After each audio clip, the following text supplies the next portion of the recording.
Si tú lo has revisado, hay la chica de Metro dando las ofertas, pero yo no compro en Metro, yo compro en el mercado de mi casa, en la mamita que da la agricultura. No le damos prioridad pues a estos capitales externos. Hay que siempre consumir y apoyar al pequeño empresariado por lo nuestro que es pujante y sobresaliente en esta economía, ¿no? Bien, mira, en este repaso vamos a ver temas de virreinato, temas de emancipación, temas de las rebeliones indígenas siglo XVIII y el tema también de independencia. Bueno, estamos a puertas de celebrar el bicentenario ante una situación política incierta. Oye, esta situación política ya es un circo, ¿ah? Ya digo, ya me acá dejé converso con mi amigo, le digo, hola, ¿para qué renegar? Y hay que reírnos de todo lo que pasa en este país. Y en verdad eso es cierto, pero no, oye, qué ridículo es lo que está dándose en este contexto actual, cuando ya todo el mundo sabe que ya es evidente que hay un ganador y una señora, la innombrable, a la cual no voy a decir su nombre, para mí es innombrable, quiere hacer denodados esfuerzos por tapar el sol con un dedo, no aceptar su derrota y evadir a la justicia. Ese, a mi parecer, ese es su principal objetivo. No es dilatar el pronunciamiento del señor el profesor que virtualmente ganó las elecciones, sino evitar ir a la cárcel, porque tiene serios, digamos, delitos que pesan sobre ellas, que las pruebas son más que contundentes, ¿no? Qué terrible, ¿no?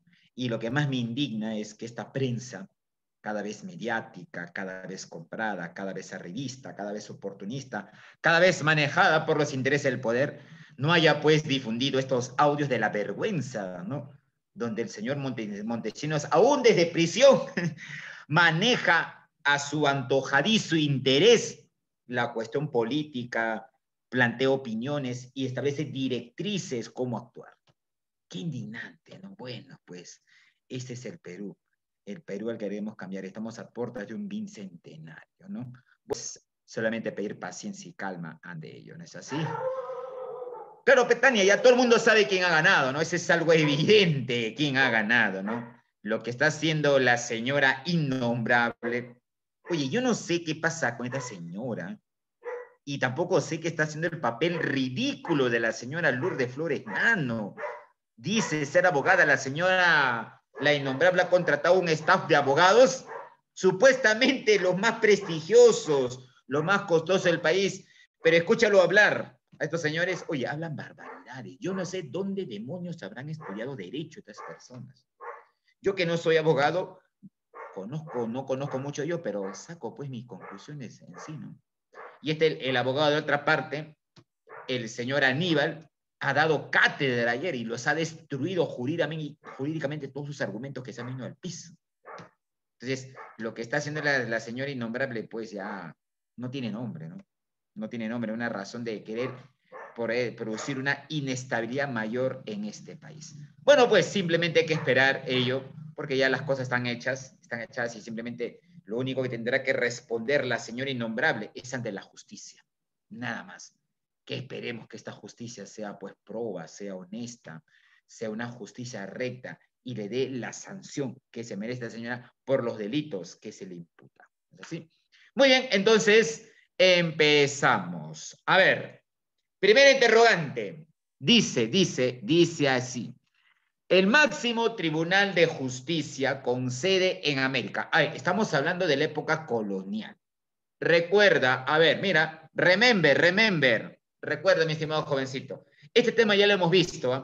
Solamente quiero tu participación plena. Acá vas a participar, ¿ya? Si no participas, paso por tu lugar donde vives con mi abuelita. Y mi abuelita te va a dar un beso. Y si mi abuelita te besa, mi estimado jovencito, te va a lavar toda la cara. Con eso te digo todo, ¿eh? Es muy efusiva en ese aspecto. Pregunta. En el Perú, ¿cuándo se inició el virreinato? ¿Cuándo se instaura el virreinato peruano? ¿En qué año? A ver. Vamos, saca tus apuntes, saca tus libros, tus textos, todo lo que hemos hecho en clases anteriores. ¿En qué año se estableció el virreinato peruano, mi estimado jovencito? ¿Me escuchaste la pregunta, no? Tania, Catherine, Omar, Mayra, Judith, Michael, Judith, Chris y María Chávez. ¿Escucharon la interrogante, niños? Sí, ¿no? ¿Escuchaste la interrogante? En el año 1550, no, en el año 1542 1542. Muy bien, a, Montes. mil, Bien, a Omar, muy bien. 1824. A 1824, claro. 1542 a 1824. ¿No es así? Lo que es decir, 282 años de vida colonial, de vida virreinal, por así. Y esos 282 años, dime tú, sé consciente y objetivo, ¿han generado o no una herencia en el Perú? ¿Han marcado o no en nuestra cuestión económica, política, social en el Perú? ¿Sí o no? ¿O estos Sí, 280 se han pasado así como si nada? sí, profesor. Sí, no es Sí. así.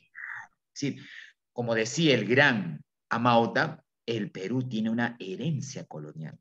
Arrastramos rezagos económicos, políticos y sociales de la colonia, cosa que nuestra clase política, pues, no lo quiere entender. Por eso, a mi parecer, y espero no equivocarme, para cambiar este país hay que hacer una retrospectiva histórica y ver qué está ocurriendo en este país para poder comprenderlo de forma objetiva y buscar su transformación, ¿no? En aras de un beneficio colectivo. Y esperemos que este personaje que ha asumido el poder cumpla ello, porque si no cumple, espero que el pueblo esté ahí, firme para fiscalizar y levantar su voz en eje de protesta ante, porque sabemos pues que el señor que ha ganado, el entorno político que lo rodea, a mi parecer, no es el más confiable. Y hablo de Cerrón y toda su cúpula ahí que están coludidos. Entonces vamos a ver pues qué es lo que ocurre. Que tampoco hay que adelantarlos a juicios. Hay que esperar que este personaje ejerce el poder. Obviamente va a tener errores, eso es cierto, pero hay que estar viendo que se fiscalice de acuerdo al margen de la Constitución, la legitimidad y las leyes que plantea este país. ¿Ya? Entonces, la pregunta número uno, mi estimado jovencito, se refiere a la cuestión política. Entonces, como se refiere a la cuestión política, ajá, entonces, ajá, decía mi abuelita, vamos aquí, pues, ¿ya? Ajá, a ver, ¿dónde está? Aquí, eje, por el amor de Dios. ¿Ya? A ver, cuando yo hablo de política colonial o virreinal, para empezar, pregunta, ¿qué entiendes tú por política, papito lindo? La E dice Mayra. A ver, vamos a ver, Mayra. Excelente, Mayrita. Pregunta, ¿qué entiendes tú por política? Todo lo que hacemos a diario. Todo lo que quede, mi estimado. Todo lo que hacemos a diario, profesor. Todo lo que hacemos a diario. ¿Con respecto a qué, mi estimado? Que puede socializar, por ejemplo, si socializamos ahorita con usted una clase, es una forma política, algo así.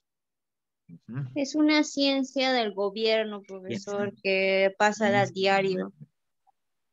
Ya.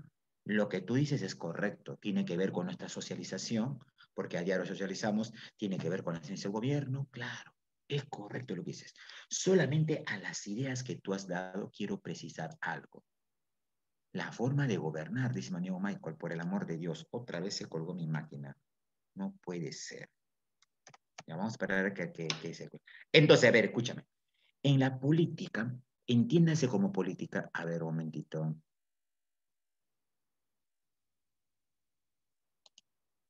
momentito, a ver. Me dicen. Claro, pues Mayra. Política y politiquería es totalmente distinto. Eso es indiscutible, pues, mi estimada. La política, entiéndase, la relación que tenemos nosotros como individuos, como ciudadanos, y la relación que tenemos con los órganos de poder. Eso es la política. La forma como yo como ciudadano, como tú como ciudadano, nos relacionamos constantemente, cotidianamente, como lo dijeron ustedes, pero con los órganos de poder, con aquellos sectores que ejercen el poder en nuestro país. Y ese poder se concentra en un solo mecanismo llamado gobierno. Y pregunta, ¿quiénes representan hoy el gobierno en el Perú?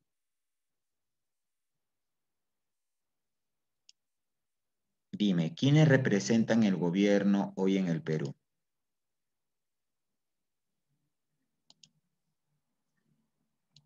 Niños, ¿quiénes representan el gobierno hoy en el Perú, papito lindo? Dime. ¿Se refiere al presidente, profesor? Claro, ¿quiénes están ahí? Presidente de la República, ¿quiénes más? Congresista. Ministros. Congresistas, ministros, Ministros. ¿qué más? Alcaldes, gobiernos provinciales, regionales, jueces, fiscales y demás, pues, ¿no es así? Claro, pues, mi estimado. Entonces, eso se refiere, pues, la política. Por lo tanto, la política, exacto, la política está presente en todas nuestras acciones. Por lo tanto, somos seres políticos por naturaleza, como le decía estos grandes filósofos griegos. El hombre es un ser político por naturaleza. No podemos estar ajenos a la política, mi estimado. La política es parte de nosotros. ¿No es así? Ahora, la politiquería es otra cosa, pues, ¿no? La politiquería es hacer uso de esta disciplina para obtener cierto arribismo, cierto favoritismo hacia determinado sector o hacia intereses propios y particulares. Oye, no sé si han escuchado el mensaje de Mujica. ¿Saben quién es Mujica, no? El expresidente de Uruguay. Este señor cada vez que habla da lucidez en ello, dicen. La política o el político debe estar al servicio de los intereses del pueblo. No está mal que tú ganes dinero en una empresa. No está mal que tú lucres y obtengas beneficios en una empresa. Pero no está bien si tú quieres utilizar la política para enriquecerse. Eso no es ético. Eso no es moral. Porque si tú ingresas a la política es para que tú sirvas en beneficio de un sector al cual tú o ellos han elegido que tú lo representes. Por eso que el señor Mujica no cobraba un sueldo, no tenía aviones privados, lujos, excentricidades en su gobierno, era muy austero. Y hoy vive de manera muy austera, muy humilde en su pequeña casita, con su pequeña granjita de animalitos y demás. Si todos los políticos de nuestro país tuvieran ese pensamiento, oye, imagínate, ¿qué sería este país? ¿No es así? Pero ahí está, pues, ¿no? La política de nuestro país ya tú la conoces, ya sabes cómo se retrata. Entonces, a eso se refiere, ¿ya? Muy bien, a ver. Entonces, veamos en la política colonial. Mejor no hablemos de la política actual, porque hablo de la política actual, me desvío el tema, se me sale la bilis, se me sale el hígado y, bueno, pues, no sabemos cuándo terminemos. A ver, en la época virreinal o colonial, los cargos políticos eran vendidos. Es decir, si tú querías ostentar un cargo político, tenías que comprar. Muy parecido a lo que ocurre el día de hoy, ¿no? Solamente los españoles, es decir, los españoles nacidos en la península ibérica, es decir, en España, en la madre patria, podían asumir altos cargos de jerarquía. Los criollos, cargos de segundo orden, secundarios. A ver, preguntaos, señores, ¿quiénes eran criollos en la colonia? Ahí va, cálmate. Disculpa, sano. Un asalto por ahí. ¿A quiénes se llamaban criollos en la colonia? Te escucho. ¿Eran algo Hijos. mestizos? No, mestizos es producto de la mezcla del español y el indígena. El criollo era el hijo de los españoles nacidos aquí, en las colonias americanas. Por eso, por no ser españoles de nacimiento o puros, como se decía, tenía cargo de segundo rango. Y esto va a motivar que en la colonia, entre criollos y peninsulares o españoles, existan contradicciones, riñas, disputas, porque no eran igualitarios, pues. Tenían más beneficio, más poder los españoles. Tenían beneficios secundarios o menores los criollos. ¿No? Los criollos. ¿No? A ver, organismos políticos en la época virreinal. Estaban organismos políticos en la metrópoli. Escúchame bien. ¿A qué le llaman metrópoli? A lo que ocurre, a las autoridades que se encontraban en España. Metrópoli era España. Entonces, habían autoridades que se encontraban en España. Estaba el rey. Su poder hereditario. Emitía las reales cédulas. En el virreinato peruano hubo dos dinastías. La dinastía Habsburgo, de procedencia alemana, y la dinastía Borbón, de procedencia francesa. Pero el rey a veces desconocía lo que ocurría en sus colonias, ni sabía nada de política ni economía. Entonces estaba el Consejo de Indias, con sede en España. El Consejo de Indias asesora, dirige la política virreinal, administra las colonias en nombre del rey, recomienda al rey qué autoridades hay que mencionarlas o nombrarlas en el virreinato. Activaba el juicio de residencia. A ver, el juicio de residencia era un juicio, como se dice en el término, en la cual se le hacía al virrey o algún funcionario público del virreinato después de su mandato, para hacer un balance de su gestión, por así decirlo. Si era un balance positivo, se le felicitaba a través expresamente por el rey.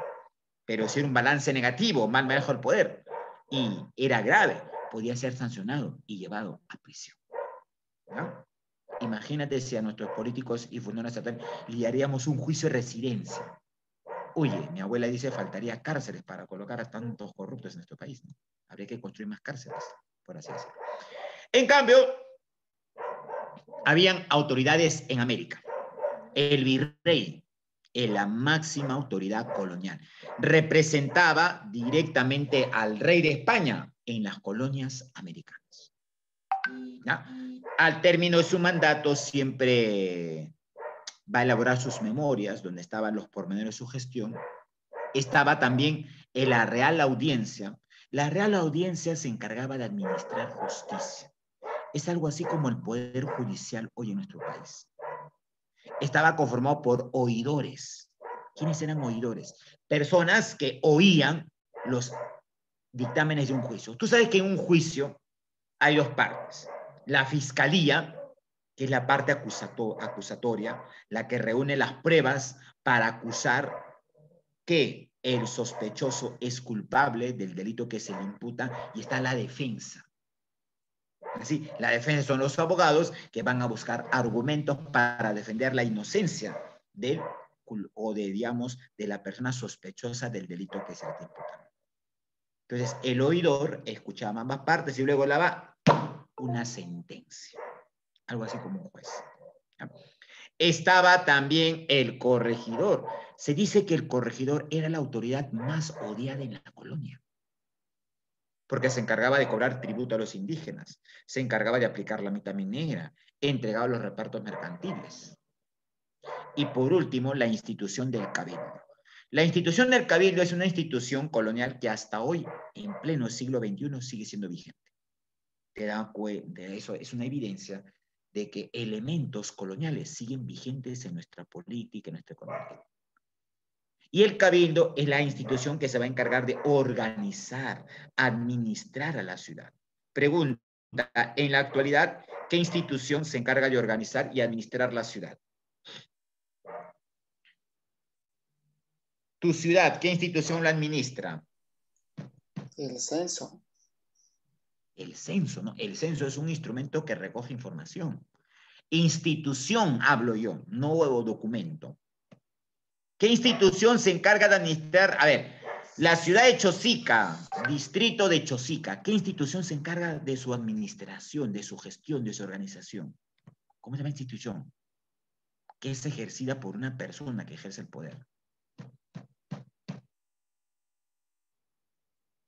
Oye, fácil. Los ¿qué? Municipalidad. Municipalidad, pues los municipios, claro. Los municipios son los cabildos. Porque en el cabildo, ¿quién gobernaba la ciudad? El alcalde y su cuerpo de regidores. Hoy, ¿quién gobierna una ciudad, un distrito? El alcalde, que también tiene regidores. Es decir, casi lo mismo que ocurre en la colonia. Solamente que aquí estas autoridades lo nombraba el virrey y el rey de España. En cambio, hoy nuestros alcaldes y regidores son elegidos por voto popular. Pero la esencia es la misma, pues no cambia la forma, nada más, por así decirlo. Entonces, date cuenta de ello. Teniendo en cuenta eso, mi estimado jovencito, vamos a la pregunta. A ver. Entonces, el máximo tribunal con sede en el máximo tribunal de justicia, perdón, con sede en América, ¿cuál era? pues, ya salió ya. ¿Cuál es? Habla, canta. Canta, hijo, canta. La Real Audiencia, muy bien. Niños, ¿no pueden hablar, papito lindo? ¿Tienes miedo? No, no. O es así porque estoy despeinado, no sé, dime. Si es así, voy media hora acá a la barbería de la esquina donde está mi amigo el chaval y vuelvo, habla. ¿Estás bien, no? Omar, Tania, María, Cris, Judith, Mayra, ¿se encuentran ahí, niños? Sí, profesor, todo bien. Ah, no, no te asusta mi apariencia, ¿no? No, habla. Te estoy bromeando, Sí, por si acaso. profesor. Sí te asusta mi apariencia. Ah, ya, gracias, Tania. Mentira, profesor, ¿Qué me mentira. habrás querido decir? Ya. ¿Sabes qué, Tania? Te pareces a mi suegra. Mi suegra también me dice esto. No, Mi profesor, era suegra de broma. cada rato me informa mi suegra de esto. Por eso, papito lindo, niño linda, niña linda, el día que te cases, sano consejo, cásate con alguien huérfano o huérfana. No sabes cuántos problemas te vas a evitar y tu matrimonio va a durar mucho tiempo. ¿Sabes a qué me refiero, pues, no? Si tu pareja es huérfano o huérfano, no vas a tener suegros, ni suegras sobre todo. Ya se acerca 31 de octubre, tengo que llevarle su regalo a mi suegra. 31 de octubre, imagínate. ¿Qué es el 31 de octubre? ¿Sabes, no? Es una tradición occidental, cosa que no me te celebra, pero lo hago un poco para generar un humor negro con mi suegra, que no nos llevamos bien, ¿ah? Tenemos nuestras contradicciones, pero siempre le deseo lo mejor. Cada vez que me encuentro con ella le digo, mamita linda, lo que tú me deseas, te deseo el doble. Porque a veces sé que no me desean muy buenas cosas positivas que digamos. Y Tania, ¿te pareces a ella? ¿Te pareces a ella? No pensaba de ti, no pensaba de ti. Bien, a ver, No, profesor, lo dije de broma. lo dije de broma ya, dice, lo voy a tomar así, lo voy a tomar así. Dijo, un poco para matizar la clase, dice Tania. ¿No? Ya, Tania, cuando nos conozcamos personalmente ya hablaremos, no te preocupes. Lo dejamos por otro espacio. A ver, pregunta 2. Mira, pregunta 2, papito lindo. Dice, la diferencia entre criollos y peninsulares estaba en, ajá, entonces para ello tenemos que ver sociedad colonial. Nacimiento, profesor. El lugar de ¿Cómo dice niña nacimiento. linda? ¿Cómo? El lugar de nacimiento. Ah, el lugar de nacimiento. Muy bien. Oye, ¿qué pasó? Por amor de Dios. Exacto, el lugar de nacimiento. Entonces, por el amor de Dios, ¿qué estoy haciendo? El lugar de nacimiento. Entonces sería la ED, pues no es así. No hay otra. Claro, el lugar de nacimiento. Los criollos, ¿dónde habían nacido? En América. En América, en las colonias americanas. Por lo tanto, tenían acceso a cargos de segunda importancia. Los peninsulares, ¿dónde habían nacido? España. En España, ¿sí? En España. ¿Y por qué llamaban peninsulares? Porque España, junto con Portugal, forman parte de lo que llaman la península ibérica. ¿Es así? Gracias, Nicole. Ojalá tus palabras sean proféticas. Ojalá. Ya, muy bien. No sé. Listo. A ver, vamos a explicar un poquito acerca de la sociedad colonial, ¿ya, mi estimado? A ver, voy a explicar un ratito para responder a esta pregunta la parte de la sociedad, sobre todo. A ver. Te llega ahí el material, ¿no es así? Ya, mira. La sociedad colonial obviamente estaba establecida por clases sociales. Estaba establecida por estamentos, donde en cada clase hay sectores sociales, ¿no es así? Porque solamente hay dos clases, la clase dominante y la clase dominada. Y en cada clase hay sectores o pequeños grupos que forman parte de este gran grupo. En la sociedad colonial habían las castas. A ver, ¿saben ustedes qué eran las castas? Bueno, lo dice ahí, ¿no? Es el cruce étnico entre los diversos grupos sociales que existían en la colonia, entre españoles, indígenas, mestizos, negros y demás. Pues. Y recordar también que la sociedad colonial era racista. ¿Sabes qué es racismo, no es así? Jovencitos, ¿saben qué es Sí. racismo? Sí, profesor. ¿Qué racismo? Discriminación a la Discriminación persona por por la su raza. color, religión, entre otras cosas. Discriminación Ay, ya puede ser por diferencias de Dios. color o religión, profesor. Exacto, muy bien. Entonces, entendamos al racismo como la supuesta superioridad de un grupo social o de un sector social que se cree superior a otro, por lo tanto va a generar una discriminación hacia ese por su color de piel, el lugar donde vive, la forma como viste, su poder económico y demás. Y en la sociedad colonial, mi estimado, era marcadamente racista. Marcadamente racista. Y ese racismo, hoy en pleno siglo XXI, año 2021, ¿lo hemos heredado o no? ¿Somos o no somos un país racista? Totalmente, profesor. Sí, profesor. Sí. Y este racismo, que es una lamentable herencia y rezago de la colonia, ha permitido a nuestro país dividirnos como país, no cohesionarnos. Racismo que se muestra en cada acción que tenemos. Como lo que decía pues la señora innombrable cuando hubo un debate allá en Chota, Cajamarca. Dijo textualmente, ¿no? He tenido que venir hasta aquí para debatir. O sea, ese término de he tenido que venir hasta aquí genera, si tú lo analizas objetivamente, desprecio, desdén. O sea, ¿por qué tengo que tener hasta aquí? Dicen, ¿no? O sea, ¿qué tendrá pues Chota que para ella no le simpatiza, no le establece? O el acto ridículo que hizo la señora innombrable en su desayuno en la mañana cuando era el día de las elecciones. Fue a un asentamiento humano San Juan del Urigancho, colocó una mesa, sus sillas, colocó ahí sus panes con chicharrón, no sé qué estaban seleccionando. Ellos estaban ahí, la prensa abobada, diciendo, y cientos de personas viendo cómo comía esta señora y todo su grupo. Dime tú, ¿eso acaso no es un ejemplo de racismo? O sea, fue un lugar donde esa gente apenas tiene 10 soles para subir al día, y eso es en las cifras. Ese asentamiento que fue es de extrema pobreza. Mientras que hizo el otro candidato, en esa misma hora en su desayuno, cogía sus tamalitos y su pan, muy humilde. Eso demuestra, pues, la condición provinciana, y empezaba a invitar a todos los que estaban ahí, no periodistas, personas, y invitó a todos, por lo poco que tenía. Tú sabes muy bien que en provincia la gente es así. Y te lo digo porque he vivido en provincia y soy de provincia. En provincia, la gente de provincia es capaz de darte de tu plato, ellos quedarse sin nada, para que tú compartas algo, lo más mínimo y modesto que será. Eso en Lima no ocurre, el limeño no es así. Y ahí está, pero la señora Keiko dice eso. Entonces, estas acciones que te he retratado de la señora innombrable, ¿tienen o no elementos de marcado racismo? ¿Tú qué crees? ¿O estoy equivocado quizás? Obviamente. Entonces, el racismo es un elemento que hoy perdura pues, en nuestro país y se expresa a diario. Y aquí tenemos pues las clases sociales establecidas. La clase privilegiada, la clase dominante.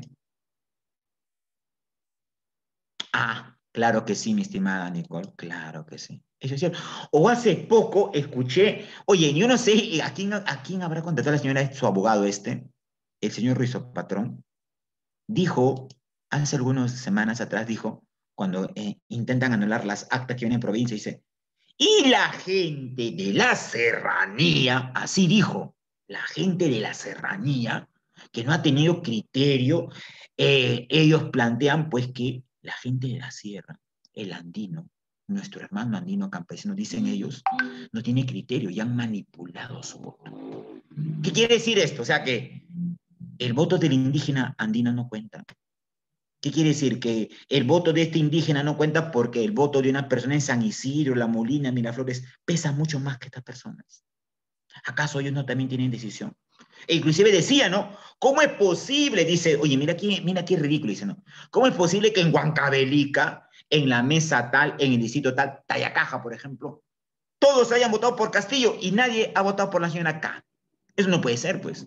Oye, en el sur andino, Huancavelica, Puno, Ayacucho, nadie, la gente había tenido un poder de conciencia que nadie ha votado por la señora K, por lo que ya representa ella. O sea, es algo convincente, pero ella dice, no, fraude, pues, ¿cómo es posible? En esa mesa, 500 personas votaron por Castillo y nadie votó por Keiko. Eso no es así, pues, fraudes. O sea, imagínate. O sea, no tienen pruebas contundentes. Están hablando en lo etéreo, en algo abstracto, en algo que prácticamente no tiene un tipo de fundamento. Y así lo dijo esta señora. Los de la sierra, así lo dijo todo despectivamente. Terrible, ¿no? En una conferencia pública. Ahí está, pues, el marcado racismo que tenemos como país. Estaba la nobleza peninsular, la que tenía mejores cargos, la nobleza indiana, y también, mira, había nobleza indígena, caciques que también forman parte de ello. En la clase media, los criollos pobres sin títulos nobiliarios, las castas. ¿Quiénes eran las castas? Una vez más, las castas eran los cruces étnicos. Por ejemplo, el mestizo, ¿producto de qué era el cruce el mestizo? ¿Producto de qué era el cruce el mestizo? Niño, vamos, dime, respóndeme. El mestizo, ¿producto del cruce de qué es? ¿O de quiénes, perdón? Español e indígena, profesor. Español y indígena, muy bien, claro. El mulato, cruce entre español y negra, o negro en todo caso, ¿no es así? Ya. Y el sambo, el cruce entre indígena y negro. Eso eran las castas. Y luego habían otras, bueno, que ya luego están pues los campesinos en la clase explotada, los mitayos, los que iban a trabajar la mitad, los yanaconas, indígenas sirvientes domésticos en las haciendas, y en el último lugar estaban pues los africanos y sus descendientes, que eran tratados peor que indígenas, ¿no? Eran traídos con cadenas, con grilletes de África. Tú sabes muy bien que habían mercado de esclavos, ¿no es así? Los esclavos en esa época en la colonia se vendían como si fuesen mercadería, productos y demás, ¿no?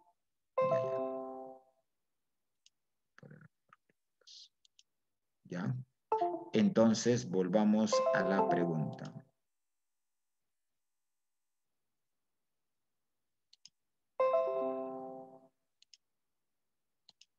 ¿Ya? Entonces, la pregunta dice, en la sociedad colonial, los mestizos, mulatos y zambos eran resultado del cruce de... ¿Del cruce de qué resultaban estos?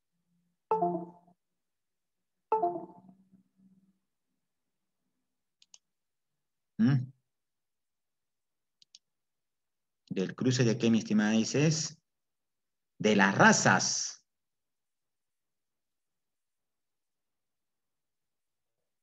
Claro. Aunque aquí la palabra raza no me parece la más adecuada. Bueno, el término, ¿no? Correcto, Porque el profesor. término debería ser etnia, ¿no? Y creo que tú lo sabes. En una clase lo vimos con ustedes hace un tiempo Sería atrás. como discriminar, profesor. Claro. Es que no, mira, para el término humano, para el género humano no existe la palabra raza, pues. No, no, no.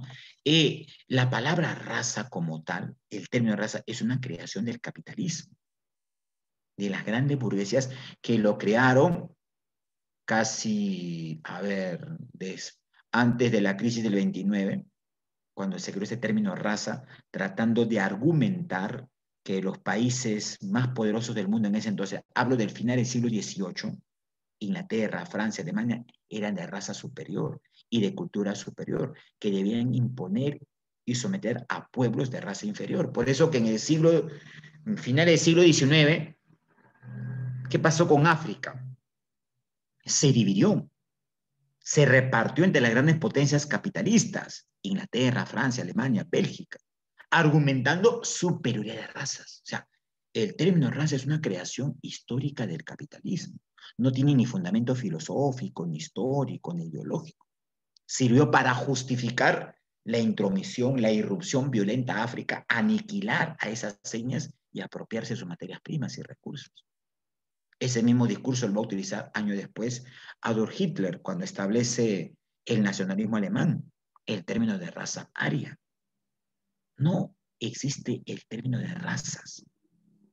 Porque yo he visto en diccionario, dice, no, raza caucásica, raza amerindia, africana. Eso no es creación, pues, para justificar los sometimientos, las invasiones económicas, la dependencia, el neocolonialismo que hoy existe. Solamente existe el género humano.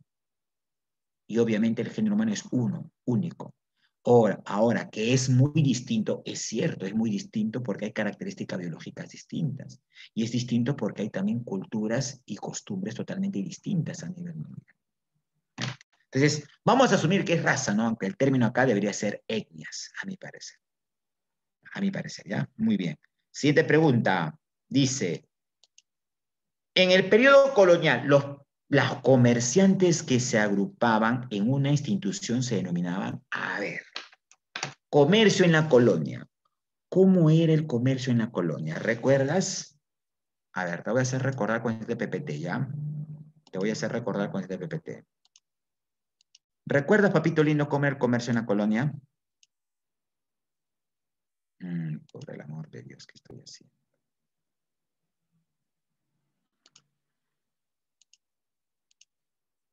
Ya.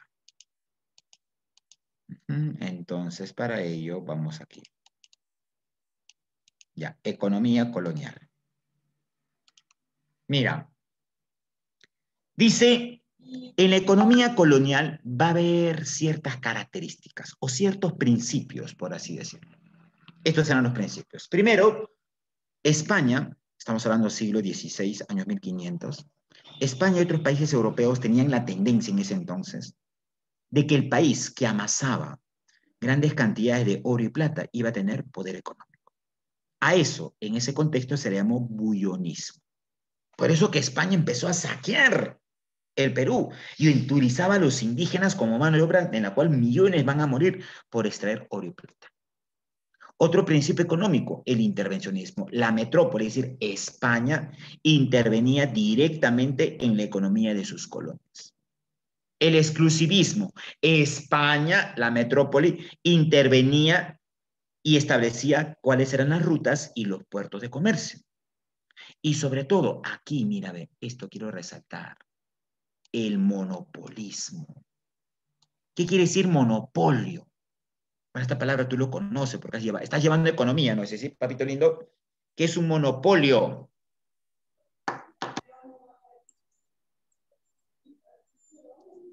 Un solo vendedor y muchos compradores.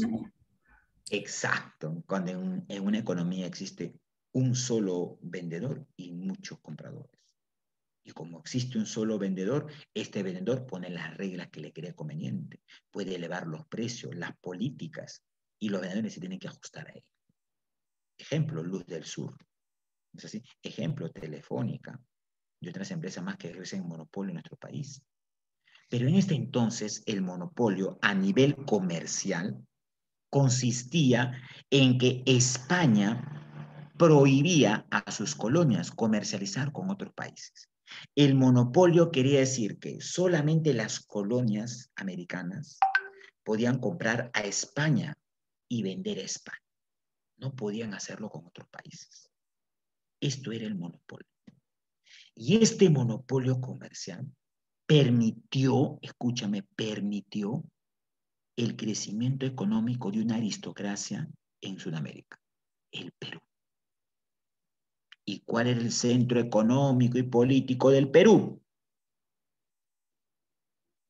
¿Qué ciudad siempre ha representado el centro económico, político, cultural del Perú, que hoy se llama centralismo? ¿Qué ciudad? ¿Arequipa? ¿Ayacucho? ¿Tu bella Cajamarca? No, Lima, pues. Profesor, ¿y por qué Lima siempre ha sido el centro económico? Porque Lima se benefició con este monopolio. La rica aristocracia criolla limeña amasó fortuna en base al monopolio. ¿Por qué? Porque todas las mercaderías llegaban al Callao, todas de España. Y del Callao recién se distribuía a Valparaíso. Y recién se distribuía a Buenos Aires. La sobra, por así decirlo. ¿Dónde queda Valparaíso? ¿Qué puerto es Valparaíso? Actual país de... Actual país de... Actual país de... Valparaíso, ¿actual país de qué es, hijo mío? Al sur nuestro, Chile. una hermana república, Chile. ¿Y Buenos Aires, dónde queda? ¿Actual país de? Argentina. Argentina. Entonces, el Callao, por muchos siglos, casi un siglo y medio, opacó, ensombreció a los puertos de Valparaíso y de Buenos Aires. Por eso, estos criollos se agruparon en lo que van a llamar el Tribunal del Consulado. Y son estos criollos que en los años 1821 a 1824 estuvieron en contra de la independencia. Jovencito, grábate bien. La aristocracia criolla limeña nunca estuvo a favor de la independencia. En cambio, los criollos de provincia sí estuvieron a favor de la independencia. Y es una contradicción que hoy sigue siendo vigente. Hoy, ¿acaso hoy, en pleno año 2021, dime tú, Lima, ¿acaso no representa hoy el poder económico, político, cultural en este país? ¿Acaso no Lima ejerce hoy el centralismo sobre el Perú? ¿O estoy equivocado? ¿O estoy viviendo en otro país? No sé, dime tú. ¿Es así o no la situación? Es correcto. Es así, profesor. Es así. Eso es otro elemento colonial, pues. Ahí están las elecciones. ¿Dónde ha ganado la innombrable? En Lima. ¿Y dónde ha perdido así con cachetada y media? En provincia, pues. Salvo algunos lugares. Pero las provincias se han manifestado. Por eso, la elección virtual del señor Castillo, a mi parecer, es la expresión reprimida por muchos siglos de la gente provinciana como yo, como tú y como muchos de este país. Que queremos un cambio significativo en este país. Basta ya de que todas las cosas y todas las situaciones políticas económicas se generen y se centren tomando como referencia a Lima. Basta ya de eso. Eso yo lo interpreto así. El triunfo del Castillo es el sentir de las masas provincianas, que desde la época colonial han estado así, pues marginadas. Y esa es la realidad. No estoy equivocado. Si estoy equivocado, corrígeme, por favor. De repente tampoco he hecho mal mi análisis. Pero ahí está, pues. Esa es la triste realidad en este país. Y esto se da en cuenta. Hay que tomar en cuenta. Es por eso que el Tribunal del Consulado siempre estuvo en contra de la independencia. ¿Por qué, profesor? Porque esta aristocracia criolla tenía títulos nobiliarios. Se habían ido a España y se habían comprado su título de conde, duque, vizconde, archiduques. Y no querían perder ello. Ellos miraban a España y decían, España es nuestra madre patria. Oye, así pensaban los limeños. Para el limeño, este país, con una gran tradición andina, no era su país, no era su patria. Ellos miraban añorando a España, madre patria. Qué terrible. O sea, esta clase social ni siquiera tenía identidad con la tierra que lo había cogido. Y eso es terrible, pues, papito lindo, eso es terrible. Ajá. El Tribunal del Consulado, mi estimada Felicita, su función principal era concentrar el comercio colonial en el Perú, en Lima, distribuir luego estos productos, las obras o los productos secundarios hacia Valparaíso y hacia Buenos Aires con alta tasa de impuestos. Es decir, el Tribunal del Consulado se favoreció y garantizó que el monopolio comercial se cumpla bajo lo que establecía España. Decía todo lo que estaba en España, pero eran sus lacayos. Por eso que la independencia, años más tarde, de San Martín y Bolívar, fue para romper con ese poder de esta aristocracia. Los chilenos y argentinos dijeron, un momentito, Valparaíso, Buenos Aires, no van a crecer económicamente si existe aún el puerto del Callao, donde está la aristocracia limeña, que representa lo más fiel a España en este momento. Años más tarde, ¿por qué crees que Bolívar y San Martín llegaron a independizar al Perú? No era pues porque querían ser solidarios con nuestra emancipación, no. Porque sabían que si no rompían y no destruían en Lima especialmente el poderío económico y político de España en América, en Lima, Sudamérica no iba a ser independiente. Por eso llegan al Perú. Claro, obviamente San Martín con un proyecto distinto, Bolívar con otro proyecto distinto. ¿Correcto, mi estimado? Entonces, espero que me hayas entendido. Pasemos a la pregunta. Entonces, ¿cuál es acá la clave? Clave aquí. Habla la clave. Pregunta 4. En el periodo colonial, los comerciantes se agrupaban en una institución denominada... ¿Cómo es nuestra institución? ¡Ey, habla pues, papito! Ya te dije hace ratos. ¿Qué tribunal es? Ya te dije la respuesta. Claro, muy bien, estimada Nicole. El tribunal del del consulado. ¿Ya? Y es así, pues. Y esto sigue siendo, por eso yo aferro una vez más. Mientras nuestra clase política no entienda de forma objetiva, científica, nuestra historia, no va a poder hacer nada por este país. Sinceramente. Entonces, hay que entender la historia, pues. Si yo quiero comprender mi presente, debo conocer el pasado. Y conociendo el pasado, comprendo el presente y me proyecto al futuro. Esa es la ley de la historia. Ese es el fin de la historia. La historia no es que acá, que la historia sirve para que yo me sepa nombres de personajes, fechas célebres, acontecimientos. No, no, no. Eso es historieta. La historia es analizar, escudriñar la situación económica, política en la cual vivimos para buscar soluciones. A eso debe apuntar hoy la historia. ¿Sí? Y en eso hay que bregar, pues. Hay mucho camino por bregar, dice mi abuela. Pero los que estamos en este camino de bregar, es decir, los maestros, nosotros estamos acá convincentes que van a haber próximas generaciones. Porque lo que estamos haciendo en este momento, o lo que yo estoy haciendo en este momento, o intento hacer, al menos con ustedes que son estudiantes, es cambiar tu forma de pensar y entender de otra forma más objetiva el carácter de la historia. Y espero que tú así lo entiendas. ¿Lo estás entendiendo así, no es así?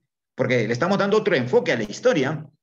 Yo no estoy haciendo acá la historia tradicional que se nos ha hecho en los colegios o que se dice en otras academias o hasta en las universidades. Eso ha quedado de lado. ¿No es así? Eso ha quedado de lado.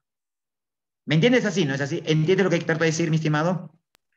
Sí captas Sí. la idea, ¿no? Sí, profesor. Claro, y a eso hay que apuntar. Pero no es quedarte pues solamente con lo que te doy. Tú tienes fuentes de investigación, está ahora el internet. Busca mayor información. Investiga. Lee libros que te aperturen así tu horizonte.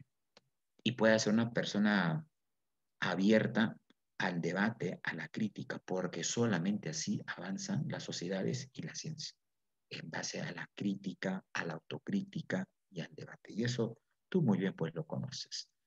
A ver, reformas borbónicas. Las reformas borbónicas van a darse después de la más grande rebelión indígena que removió los cimientos del virreinato peruano y puso en jaque al virreinato peruano, y fue una rebelión de carácter continental. ¿De qué rebelión estoy hablando? ¿De qué rebelión estoy hablando? Niños, ¿cuál fue la más grande rebelión indígena que tuvo carácter continental? Puso en jaque al virreinato.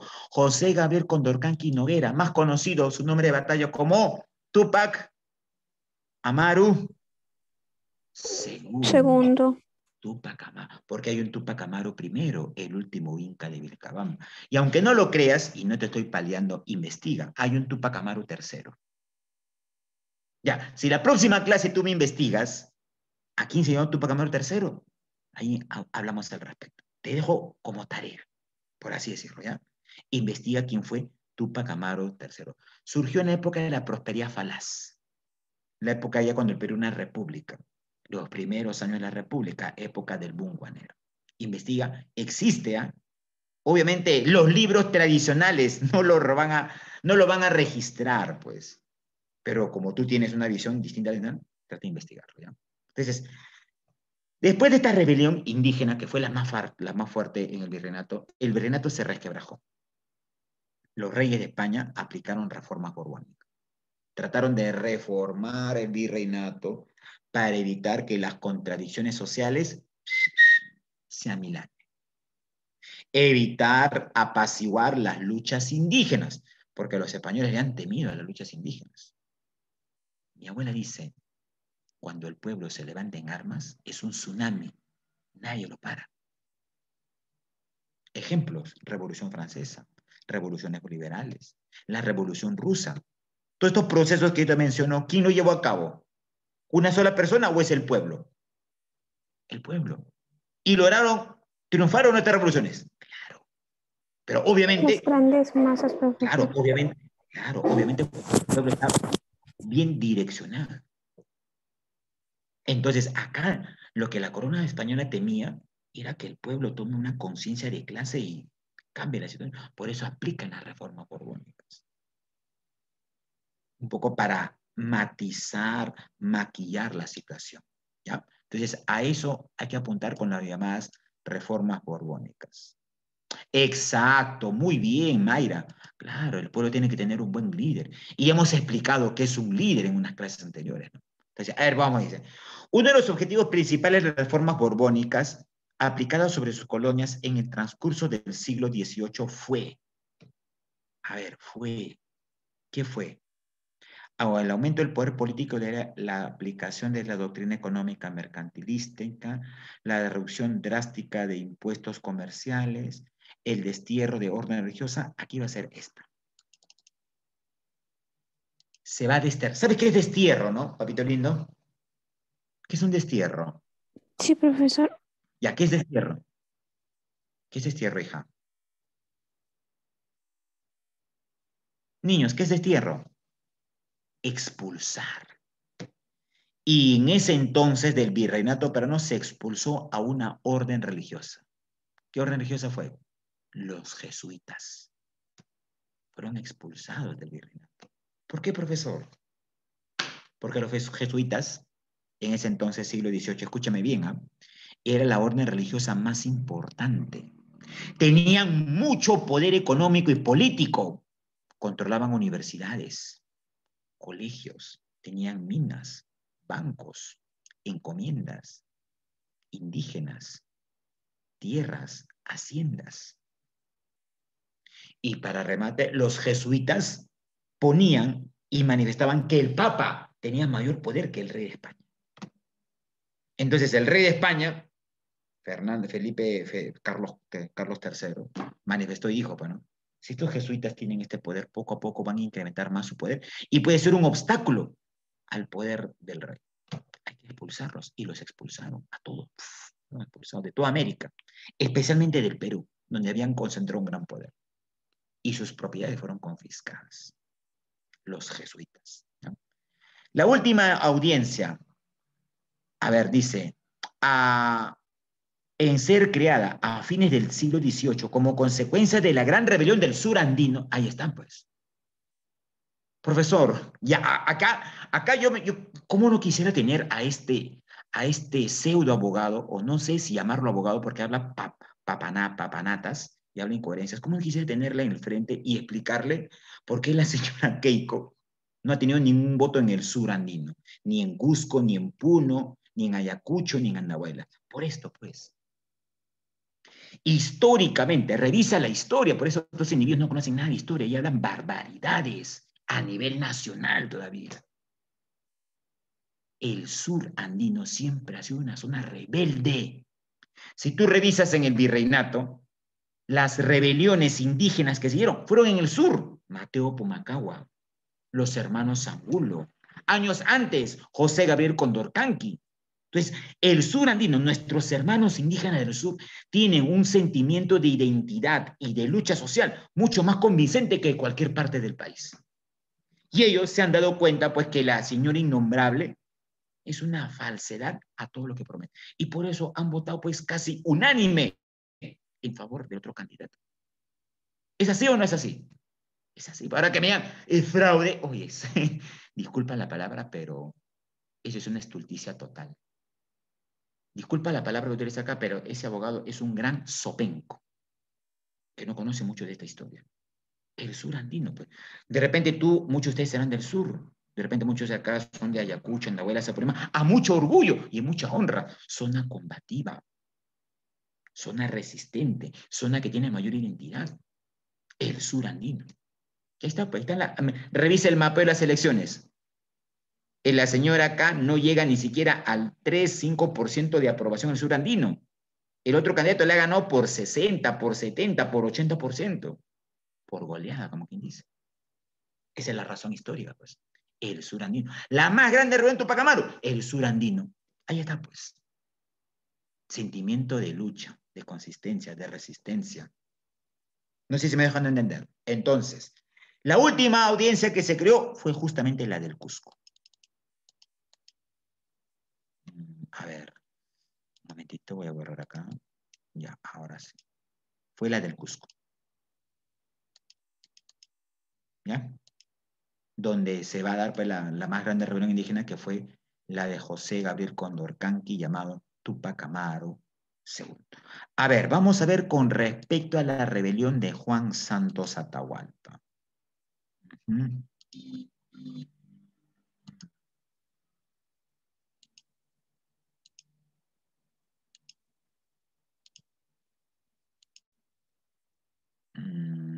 Ya.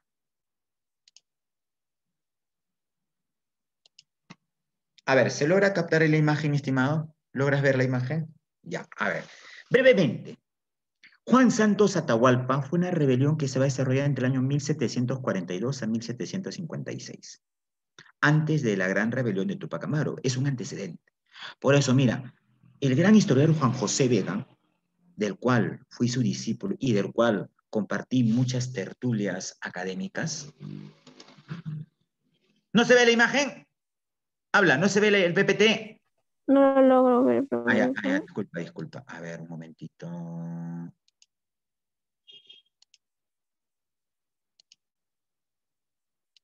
¿Ahora? ¿Sí? Ahora sí, profesor. ¡No! ¿Seguro? Sí, profesor, ahora sí se logra ver. Ya, listo, muchas gracias. Ya, mira. Un gran amigo mío que fue docente en la universidad, Juan José Vega, dice que en la época virreinal hubo más de 186 rebeliones. Esto demuestra, pues, que los indígenas, nuestros hermanos indígenas, no tuvieron brazos cruzados. Lucharon constantemente, pero fracasaron por una principal causa, la falta de unidad. Juan Santos Atahualpa va a ser la única rebelión indígena que no fue derrotada por las tropas españolas. Tuvo en este lapso de tiempo.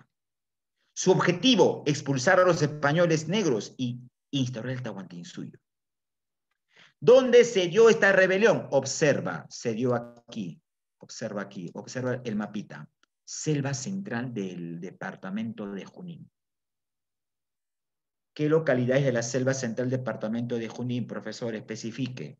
Satipo, Pichanaki, La Merced, Pangor. ¿Alguien conoce esa zona de la selva de Junín? Selva central, Satipo, Pichanaki. No, profesor. En esa parte de la selva central, mi estimado jovencito, se desarrolló la rebelión de Juan Santos Atahualpa. ¿Ya? Fue una rebelión que se dio durante el gobierno de los virreyes Juan de Mendoza y Humanzo de Velasco. Planteaba la instauración de un nuevo orden. Venció a las tropas españolas en 2 batallas, Quizopango y Nijandari. ¿Y sabes cómo? Porque este personaje aplicó una táctica muy efectiva, la táctica de las guerras de guerrillas, que luego fue aplicada en la Revolución China, que luego fue aplicada en la Revolución Cubana, con mucho éxito, por cierto, claro, bajo distintos enfoques y distintos contextos, obviamente. ¿Y qué es la guerra de guerrillas? Toda la rebelión de este personaje estuvo apoyada por etnias amazónicas, Shipibos, Conibos, Huitotos, Machiguengas. Y ellos, como conocían la geografía, ¿qué es una guerra de guerrilla? Atacar por factor sorpresa y luego huir, aprovechando la espesura de la selva para saber dónde se encontraban. Cuando los españoles eran atacados por estos indígenas, no se sabía dónde venían las flechas, los ataques. Los españoles crearon mitos que eran fantasmas. en las junglas, en la selva, pero no, eran indígenas. Profesor, si tuvo tanto éxito en esta táctica, ¿por qué no venció? ¿Y por qué no expulsó a los españoles? Por dos causas. La primera causa fue que este movimiento del señor Juan Santos Atahualpa fue un movimiento focalizado. ¿Qué quiere decir focalizado? Que solamente se centró en la selva central y solamente contó con el apoyo de las etnias amazónicas. En ese entonces, en el virreinato peruano, ¿quiénes eran mayoría? ¿Las etnias amazónicas o las etnias andinas? ¿Quiénes eran mayoría?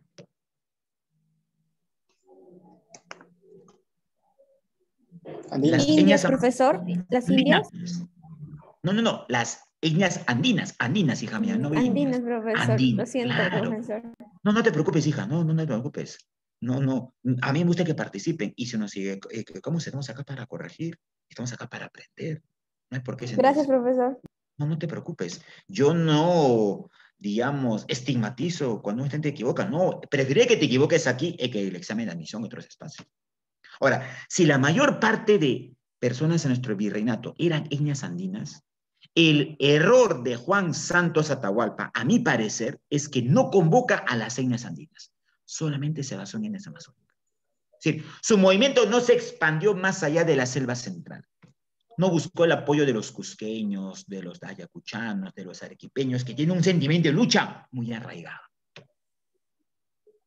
Y dos, Juan Santos Atahualpa hizo creer a estas etnias amazónicas que tenía un poder divino, que era el último descendiente de los incas, que era inmortal, porque en las batallas que él participó no salía herido. Dijo, yo soy inmortal. Y se cuenta que en su inocencia, un indígena shipibo cogió un arcabuz que había quitado a un español, lo colocó en el pecho mientras descansaba Juan Santos Atahualpa, eso dice la tradición, y disparó. Obviamente le causó una herida mortal. A los 2 días, Juan Santos Atahualpa muere. Y muerto el líder, ¿qué crees que pasó con la rebelión de estas etnias? Cayó, profesor. Y líder, ya no hay a quién seguir. Y el movimiento se dispersó, se diseminó y se volatizó. Terrible, ¿no es así? Pero tuvo éxito en su momento, tuvo un relativo éxito. ¿Ya? Entonces, pasemos a la interrogante ahora sí aquí. Ya.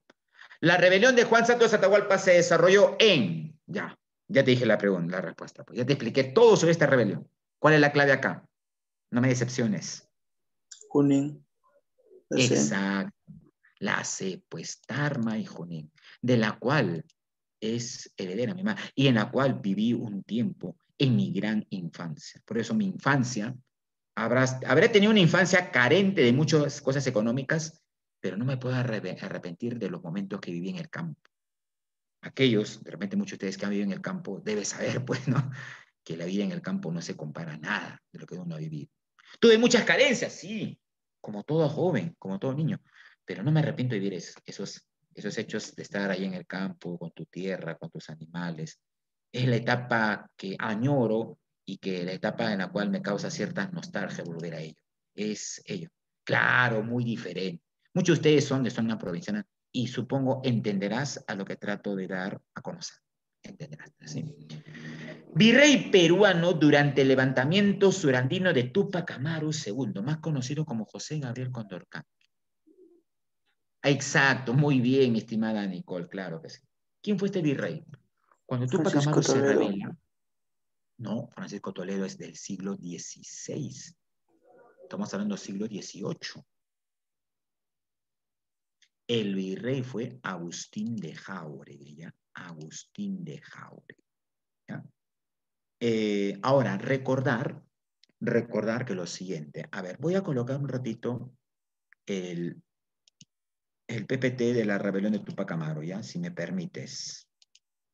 A ver, ¿dónde estás, mi estimado?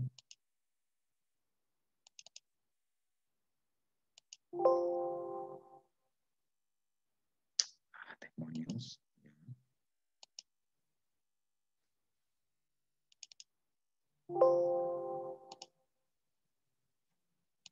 Un momentito. Mi máquina está fallando. voy a hacer, por cierto, muy pronto voy a hacer una pollada virtual. Voy a comprarme una nueva PC. No va a ser bailable, ya va a ser virtual. Espero que colabores con la causa. Porque la PC que tengo ya tiene más de 2 años y está que falla y falla.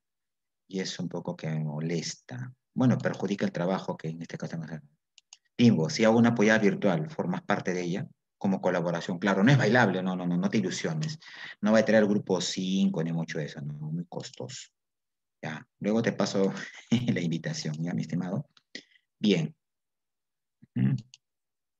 Allá. Gracias, mi estimada, gracias. A ver, mira. A ver, ideas principales de esta rebelión. La de Tupac Amaru II. Para empezar, este personaje, perdón.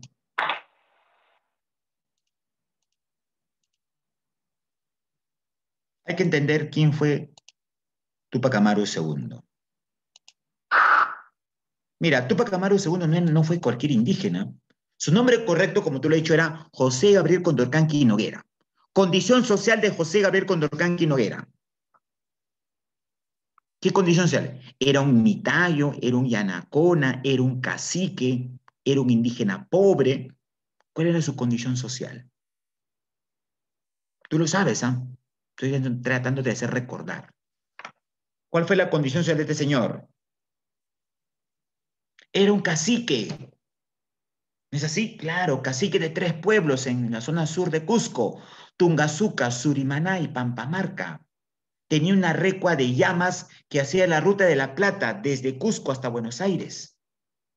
Profesor, ¿y por qué esta persona, siendo cacique, gozando de altos privilegios del sistema colonial, se rebeló justamente contra el sistema colonial? ¿Por qué? Porque él había visto en carne propia cómo sufrían sus hermanos indígenas en un brutal sistema de explotación en la colonia llamada, ¿cómo se llama este sistema de explotación? Que morían muchos indígenas para extraer oro y plata. Potosí. ¿Y qué se aplicaba en Potosí, hijo mío? La mita minera. Ahí Fue un vio. trabajo explotado a los indígenas. Claro, y dijo, esto no puede ser, pues. Y recordar que la rebelión de Tupac Amaru II, jovencito, voy avanzando acá rápidamente, tuvo 2 etapas. Bueno, acá tenemos las causas, ¿no? Se revela por la explotación, el maltrato, la agudización de las contradicciones y demás sobre los hermanos indígenas. Y en su proceso, Tupac Amaru va a tener el siguiente elemento. Mira, en un primer momento, Tupac Amaru deja el Cusco y se va a Lima a entrevistarse con el virrey Jáuregui. Le pide primero que reconozca su linaje, porque decía que su abuela, Juana Pilcohuaco, había sido descendiente directa de Atahualpa. Por lo tanto, él quería que se reconozcan su título de inca. Y en esta audiencia le pide al virrey que elimine la mita minera, como una brutal situación de explotación. ¿Qué crees que le respondió el virrey? No, pues no, se negó. Y ese año de Tupac Amaru inicia la fase revolucionaria.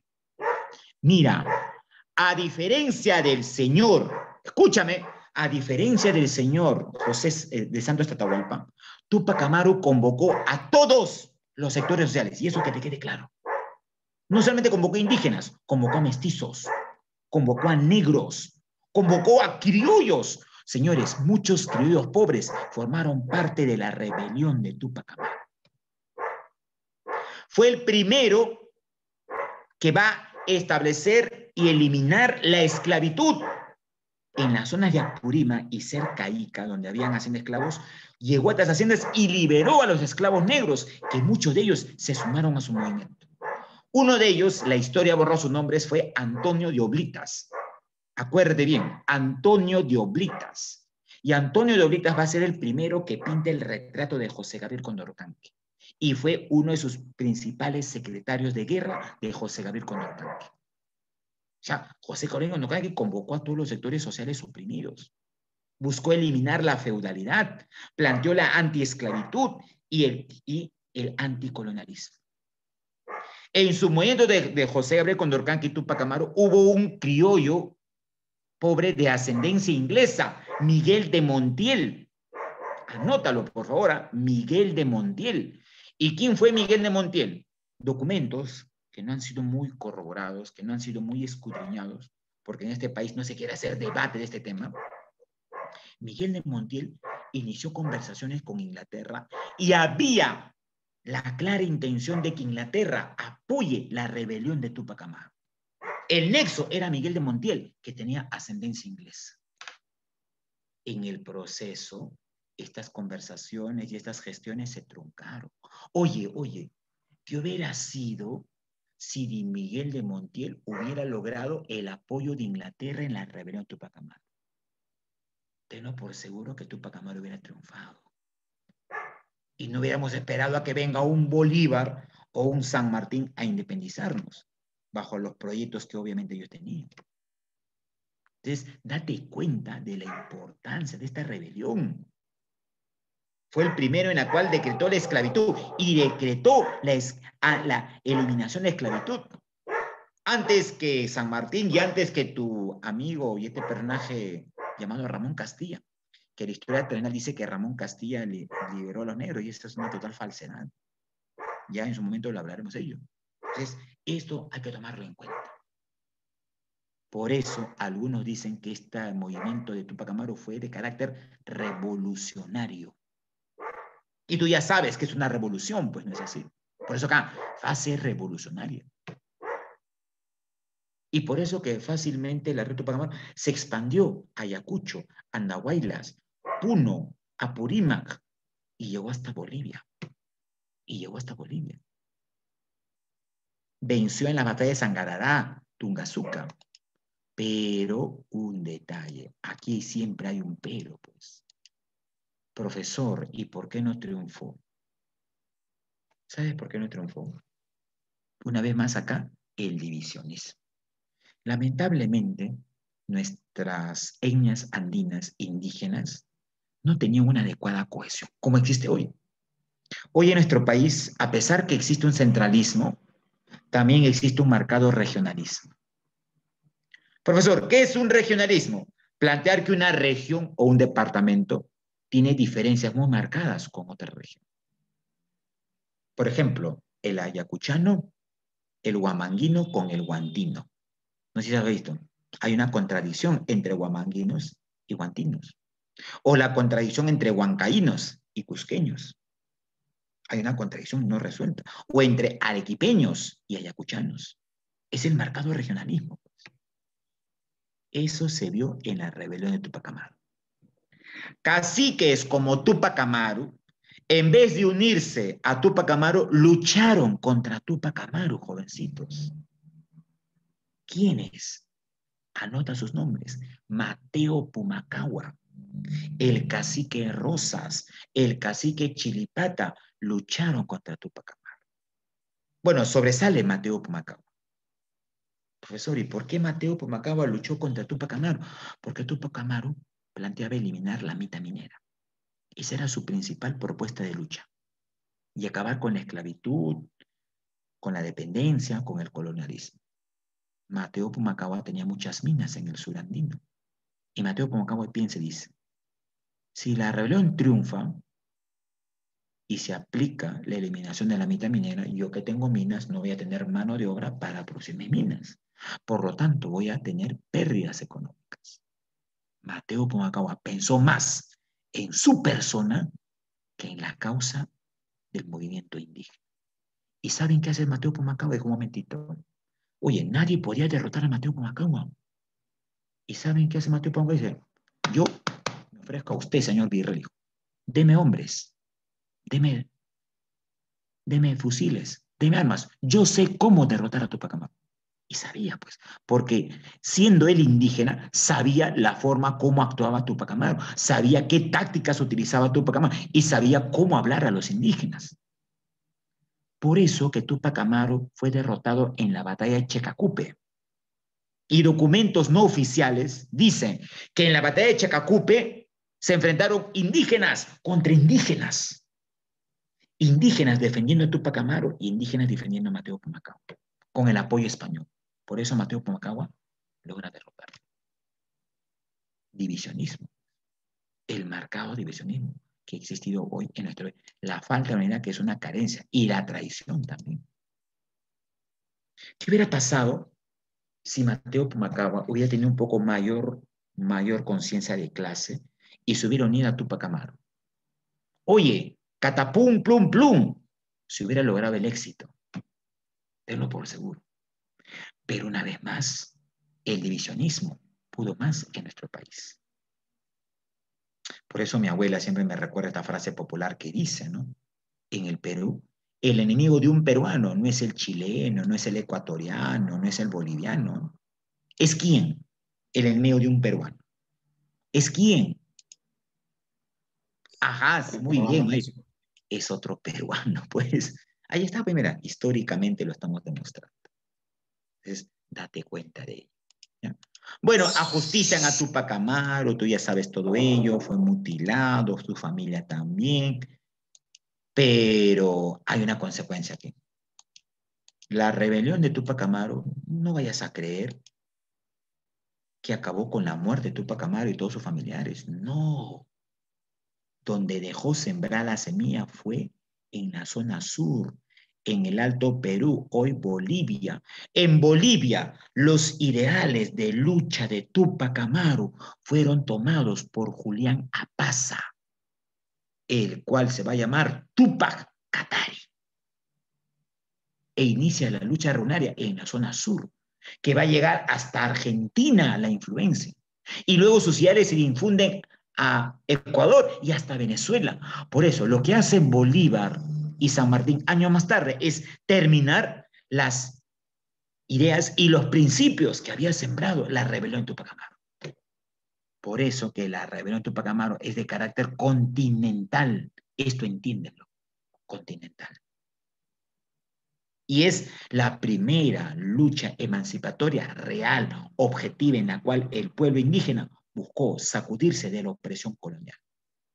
Y ese ejemplo de lucha lo va a tomar, pues, San Martín y Bolívar, y van a llevar ellos, obviamente, bajo su propio proyecto. ¿Me dejó entender? Y luego del fracaso de la rebelión indígena surgieron la rebelión de los criollos. Los criollos, pero un detalle. Si tú revisas en el mapa de la colonia, en todas las rebeliones criollas de esta etapa del siglo XVIII, todo lo que se van a rebelar son criollos de provincias. No se rebelaron criollos de Lima. ¿Por qué? Bueno, creo que ya sabes la respuesta, pues, ¿no? Ya sabes la respuesta. A ver, vamos a ver acá algunas rebeliones principales criollas. Vamos a adelantar porque el tiempo es mi peor enemigo. Una vez más. Ajá, mira pues. Antes de que se lleve a cabo las rebeliones criollas en provincias, España entró en una crisis, porque Napoleón, que estaba llevando a cabo el imperio napoleónico, invadió Francia. Y al invadir Francia, ¿qué hace Napoleón? Obliga al rey Carlos a renunciar al poder en favor de su hijo Fernando VII. Y luego Napoleón coloca a su hermano José Bonaparte como rey de España. Esto causó una crisis política en España, que las colonias aprovecharon ello.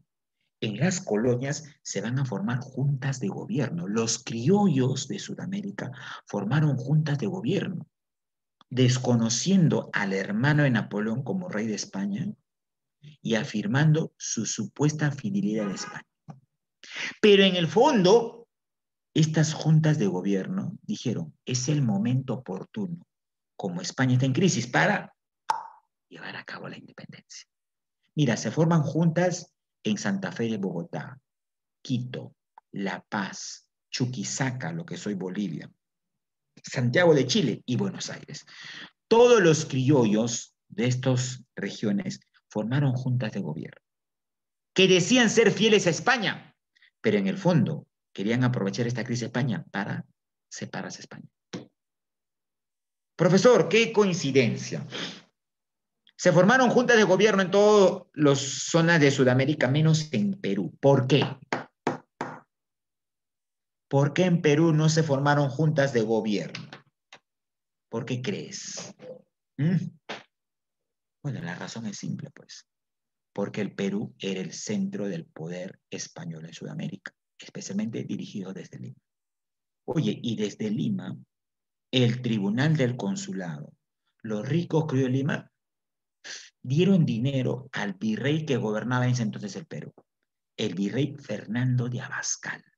Acuérdate bien, ¿eh?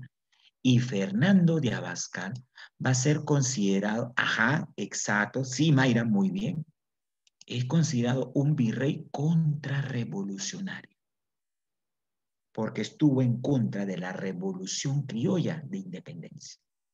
Con el dinero que le dan los comerciantes del Tribunal del Consulado limeños, Abascal formó un poderoso ejército y desarticuló todas estas juntas. Las desarticuló, las eliminó, porque sabía que querían independizarse. Desarticuló la de Santa Fe, la de Quito, la de La Paz, la de Chuquisaca, la de Santiago. Militarmente, en diversas batallas lo vencieron. Menos la de Buenos Aires, de la cual va a originarse la Corriente Libertadora del Sur, y menos la de Caracas, de la cual va a surgir la Corriente Libertadora del Norte. Pues date cuenta cómo la aristocracia criolla limeña estuvo totalmente en contra de la independencia, financiando movimientos para reprimir las luchas independentistas. Date cuenta de ello, ¿eh? Date cuenta de ello.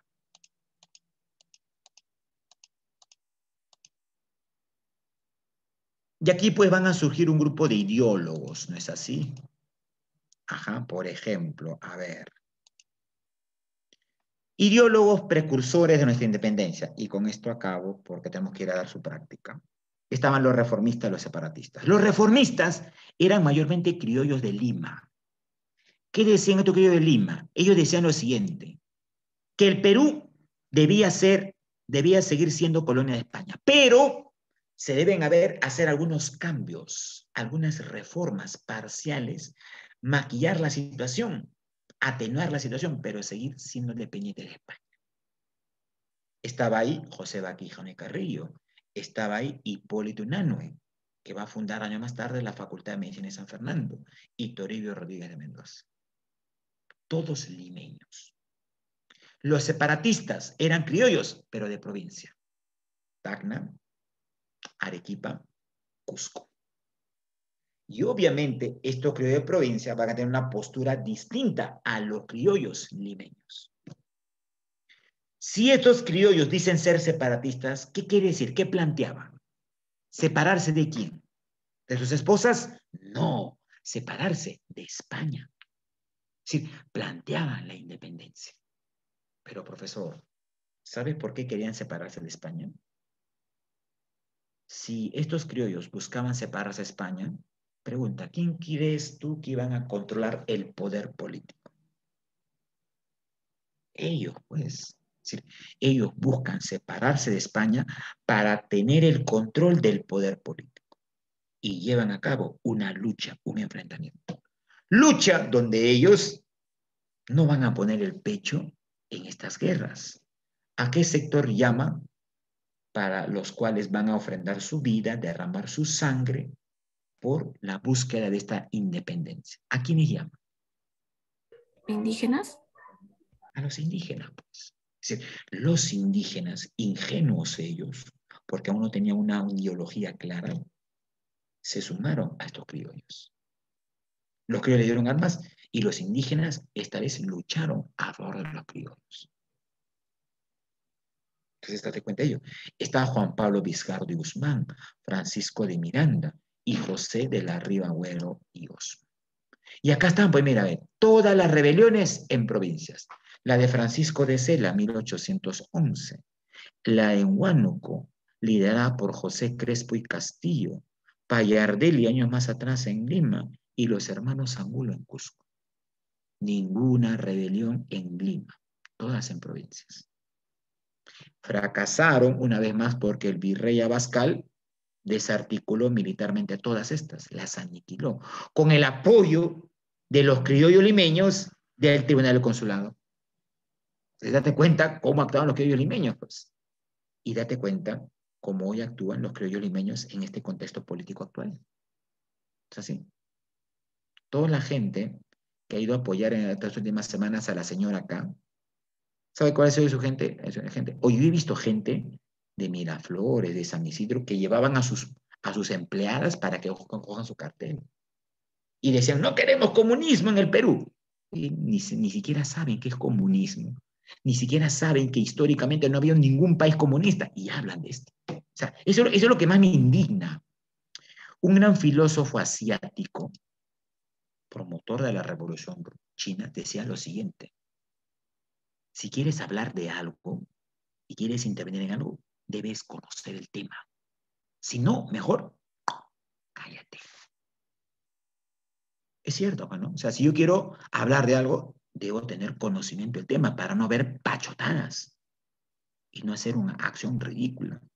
Y esta gente, pues, que ha ido a la marcha de la Unión acá, si tú lo revisas, son gente, pues, de la rancia aristocracia limeña colonial.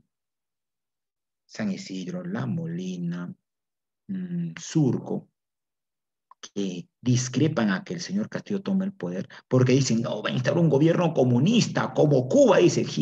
¿Cuándo ha sido comunista Cuba? Como Venezuela, dicen. O sea, mira lo que habla. O sea, no tienen ningún tipo de fundamento.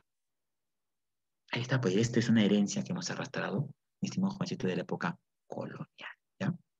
Bien, a ver, vamos a las preguntas. El tiempo es mi peor enemigo, papito lindo.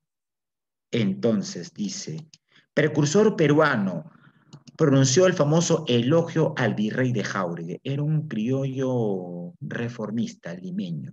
Va a ser el señor José Baquíjano Icarri. La Declaración de los Derechos del Hombre y Ciudadano, que fue herencia, a ver, te lo dije en la clase anterior en Historia Universal. Esta Declaración de los Derechos del Hombre y Ciudadano fue escrita en francés, o lengua original. Si fue escrita en francés, ¿de qué acontecimiento histórico me estoy refiriendo? ¿De la Revolución Francesa. Claro, muy bien, mi estimada, de la Revolución Francesa. Muy bien, mi estimada Nicole. ¿Y quién la tradujo del francés al español?